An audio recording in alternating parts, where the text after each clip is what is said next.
আসসালামু আলাইকুম, welcome to GDS team. আমি জিডিএস টিম থেকে শামিম বলছিলাম। তো মাঝে মাঝেই আমাদের গ্রুপের মেম্বারদের বলেন অথবা যে সকল জিএসএম টেকনিশিয়ান আছেন, মাঝে মাঝে আমরা বিভিন্ন বিষয় আলোচনা করে থাকি। মার্কেট কেউ নষ্ট করতেছে, কেউ হাইড হয়ে কাজ করতেছে, এই সকল বিষয় নিয়ে কথা বলি।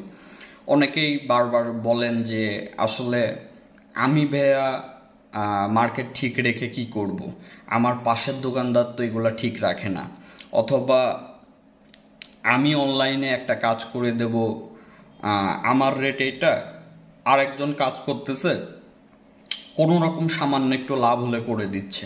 তো এই বিষয়গুলা কিভাবে করব? আসলে এই বিষয়গুলোর থেকে আপনার তখনই আপনি মুক্তি পাবেন, সেটা হচ্ছে যখন আপনি আরেকজনকে নিয়ে গবেষণা বন্ধ করে দেবেন। ঠিক আছে? তখন আপনি জানবেন না যে আপনার পাশের দোকানদার কত বিল করতেছে, তখন আপনি নিজেকে নিয়ে অতিরিক্ত ব্যস্ত থাকবেন।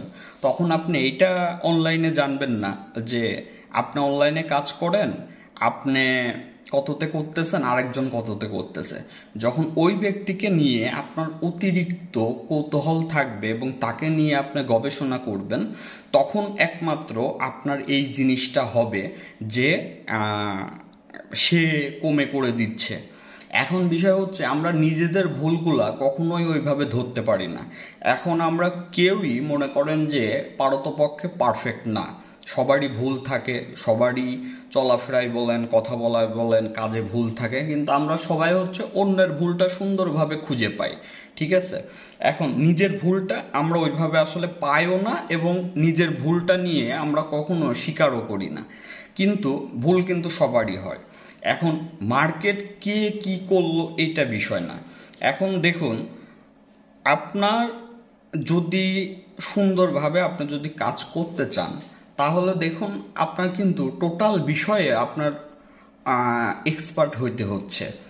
আপনার প্রথমত আপনি নিজে যদি সফটওয়্যার এক্সপার্ট নাও হন, আপনার দোকানে একজন সফটওয়্যার এক্সপার্ট লাগবে, আপনার দোকানে একজন মাস্ট বি হার্ডওয়্যার এক্সপার্ট লাগবে, এবং মাস্ট বি আইসি লেভেলের কাজগুলো বলেন, ইএমএমসির কাজগুলো বলেন, আপনার ডেডবুট রিপেয়ারের যে সকল কাজগুলো বলেন, এই কাজগুলোও তার জানতে হবে। আচ্ছা, তো তার মানে দেখুন আপনার এই সকল বিষয় প্রথমত জানতে হচ্ছে। তারপরে যে বিষয়টা আপনার, শুধু তো এই বিষয়গুলো জানলে হচ্ছে না, এখন কাস্টমার ম্যানেজমেন্টের একটা বিষয় থাকে। কাস্টমার আপনার উপরে মন খারাপ করবে, মাইন্ড করবে, এইটা কিভাবে আপনি সুন্দরভাবে হ্যান্ডেল করবেন, টাইম টু টাইম কিভাবে ডেলিভারি দিবেন। তো এই যে যে বিষয়গুলা, এগুলা কিন্তু আপনারই মেনটেন করে চলতে হবে। তো এখন বিষয় হচ্ছে আমাদের জিএসএম সেক্টরে কম বেশি কিন্তু সবাই মোটামুটি একটা আর্নিং আমরা প্রথম থেকেই করে আসি, কিন্তু আমাদের মেন যে প্রবলেম সেটা হচ্ছে আমাদের লাইফস্টাইল, আমাদের চলাফেরা, আমাদের যে সেভিংসের বিষয়টা, এইটা নিয়ে আমরা কেউই ওইভাবে আসলে সচেতন না। যেই কারণে আমরা ভালো থাকি, কিন্তু আমরা যে আরও ভালো ভবিষ্যতে থাকবো এইটা নিয়ে আমাদের টেনশন নাই। আর এইটা নিয়ে যখন আপনার টেনশন হবে, তখন অটো আপনার মার্কেট কিল করা বন্ধ করে দেবেন। আপনার টার্গেট থাকবে অন্য সবাই কি করছে এটা দেখার বিষয় না, আমি ন্যায্য বিল নেব, আমি অতিরিক্তও নেব না, আমি কমও নেব না। এখন একটা সেটের এলসিডি মনে করুন আপনার ক্রয় করা পড়তেছে 1000 টাকা, বুঝেন। এখন আপনার ওই সেটটা আপনি যদি সুন্দরভাবে যদি কাজটা করে দিয়ে ওই সেটের পিছে এলসিডি আনা টানা থেকে শুরু করে আপনি একটা সেটের পিছে 1 ঘন্টা টাইম দিলেন। কারণ 1 ঘন্টা টাইম দিয়ে আপনি যদি ওইখান থেকে 1200 টাকা বিল করেন, তাহলে বিষয়টা হইল না। এখন কিছু সেট থাকে যেইগুলার দামের যে রেঞ্জটা, এটা মনে করেন যে 15,000-এর নিচে।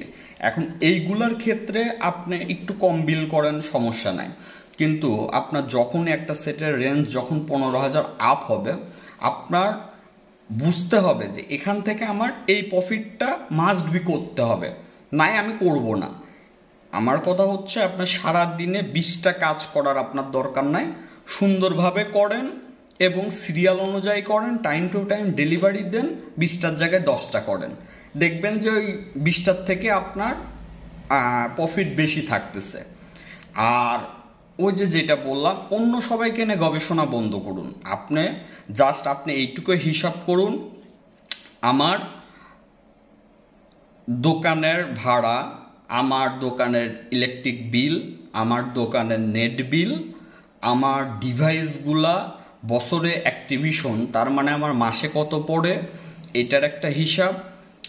তারপরে হচ্ছে আমি যদি এক জায়গায় জব করতাম তাহলে আপনি মিনিমাম একটা আর্নিং করতেন। ধরেন আপনি জিএসএম সেক্টরে 5 বছর আছেন, আপনি এক জায়গায় যদি জব করতেন তাহলে প্রথমে যদি আপনি 20,000 টাকা স্যালারিতেও যদি ঢুকতেন, 5 বছর পরে কিন্তু অটো ওইটা 40,000 হয়ে যেত যেভাবেই হোক।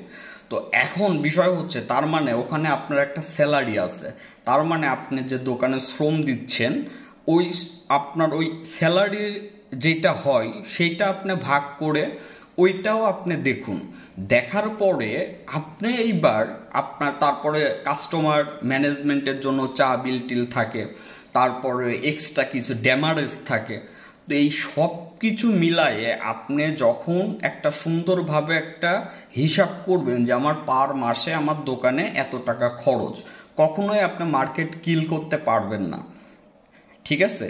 তো যখন আপনার এই ধরনের কোনো টেনশন থাকবে না যে আমার এটা দোকান না, আমার এটা একটা আমার প্রতিষ্ঠান, আমার প্রতিষ্ঠান যেটা সামনের দিনে আরও বড় হবে এবং আমি আরও বড় করব এবং সবাই বিষয়টা জানবে এবং চিনবে এবং আমার কাছ থেকে ভালো সেবা পাবে, এইটা যদি আপনি করতে যান তাহলে আপনি কখনোই আর 5 জনের মতো হুট করে একটা এফআরপি খুললেন 50 টাকা 100 টাকায়, হুট করে একটা ফ্লাশ করলেন 100 টাকা 150 টাকা, হুট করে উড়াই ফেললেন, এইভাবে আপনি কখনোই চলতে পারবেন না।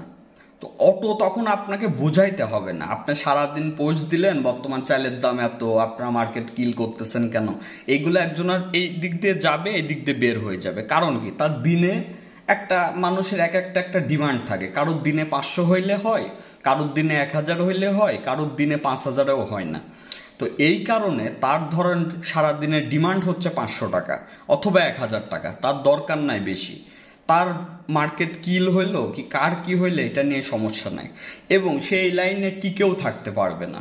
আপনার 10 বছর আগে তার প্রতিষ্ঠান ছিল, 10 বছর পরে তার ওই ডেভেলপ আপনি দেখতে পারবেন না, দেখবেন যে হারাই গেছে, আস্তে আস্তে হারাই গেছে। হুট করে দোকানে দেখবেন যে দোকান প্রতিষ্ঠান তো দূরের কথা, দোকানের ভিতর যায় মোটামুটি একটা পিসি খুঁজে পাবেন, এক পাশে এক তাতাল খুঁজে পাবেন। তো এই যে বিষয় আমি বারবার করে বলি যে কাজ একজন সুন্দরভাবে করতেছে তারও একটা, আবার কেউ মোটামুটি পিসি নিয়ে কোনো রকম একটা ফিলাস এফআরপি করতেছে তারও একটা। তো এইগুলো সব এক না।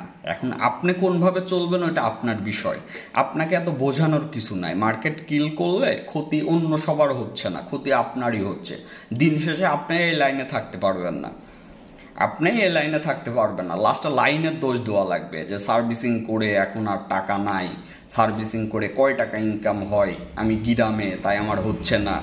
নিজের দোষ আপনি কখনোই দিতে পারবেন না। প্রথমেই যেটা বললাম, আপনি সবসময় দোষ দেবেন হচ্ছে আর 5 জনের। তো আমাদেরও ওইটা বললাম, পার্সোনালি সবারই ব্যাড হ্যাবিট থাকে, তো সবাই কিন্তু ওভারকাম করার চেষ্টা করে, সবার ভিতরেই ভালো গুণও থাকে খারাপ গুণও থাকে। তো আপনি যদি যুগের সাথে তাল মিলায় নিজের ভুলগুলা যদি নোট করে যদি আস্তে আস্তে ওইগুলো সমাধান না করতে পারেন তাহলে সমস্যা। কেউই ধোয়া তুলসী পাতা না। আপনার যে কোনো এই যে দেখবেন যে হচ্ছে অনেকেই দেখবেন এই যে মানবতার ফেরিওয়ালা হ্যান ত্যান, দেখবেন আপনার ইউটিউবে ফেসবুকে মনিটাইজেশন অফ হয়ে যাক, টাকা ইনকাম করা অফ হয়ে যাক, এদের আর খুঁজে পাবেন না। তার মানে কি, মেনই হচ্ছে টাকা, বুঝেন? আচ্ছা, তারপরের যে বিষয়, এখান থেকে একটা ভালো আর্নিং আসে। ধরেন একটা আগায় যাচ্ছে, যখনই অ্যাকাউন্ট দেয় ওইখান থেকে যদি সাপোজ 20 লাখ টাকা যদি আসে, 20 লাখ টাকার 15 লাখ টাকা দান করলেও কিন্তু 5 লাখ থেকে যায়। তো ওইখানেও তাদের একটা বিজনেস। তো বর্তমান ধোয়া তুলসী পাতা কেউ না, আপনার সামনে যে যত ভালো কথাই বলুক, যে যাই করুক, দিন শেষে টাকা আপনার প্রত্যেকটা কাজে লাগবেই। আপনি আজকে আমাকে ভাই ভাই ভাই ভাই বলবেন, আপনার যে কোনো একটা বিষয়ে আমি যদি সাপোজ আপনার যদি একটা 50,000 টাকা যদি আমি আপনাকে মেরে দিই, তাহলে 2 দিন পরে কিন্তু আপনি আমাকে ভাই বলবেন না, চুদির ভাই বলবেন। এইটা প্র্যাকটিক্যাল, বুঝতে হবে। তার মানে কি, আপনি যতই পুতু পুতু করেন, ওই ঘুরে ফিরে সম্পর্কর আগে টাকা। তো টাকা জিনিসটা সবারই দরকার, নিজের ফ্যামিলি ঠিক রাখতে দরকার, ফ্যামিলি সবার কাছে ভালো থাকতে দরকার, প্রতিষ্ঠান আপডেট করতে দরকার, আর সবার সাথে ভালো থাকতে দরকার, নিজের লাইফস্টাইল ভালো রাখতে দরকার, ভবিষ্যৎ ভালো করার জন্য দরকার, মন ভালো করার জন্য দরকার। সব কিছুর মূলেই এইটার জন্যই কাজ করতেছেন। আর এইটাই যদি আপনি পারফেক্টভাবে না নেন, সারা দিন চলে যাচ্ছে কিন্তু আপনি দেখলেন দিনে কাজ প্রচুর ব্যস্ত, আপনি প্রচুর ব্যস্ত, আপনি কাজ করছেন সারাদিনে 20টা 30টা সেট ডেলিভারি দিয়েই যাচ্ছেন, রাত্রে যায় দেখলেন আপনার 1000 সেভিংস হয় নাই, লাভ কি? তো এইটা কেন বলতেছি জানেন, এইগুলার ভিতর থেকে বের হয়ে আসছে, এগুলা প্র্যাকটিক্যালে দেখতে দেখতে বের হয়েছি, যে কারণে আলোচনা করতেছে।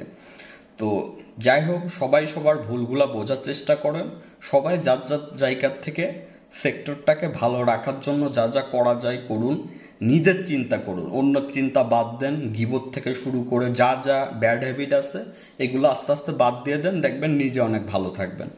তো যাই হোক, আমাদের যারা স্টুডেন্ট আছেন এবং যারা জিএসএম ভাই আছেন সবাই ভালো থাকবেন। আসসালামু আলাইকুম।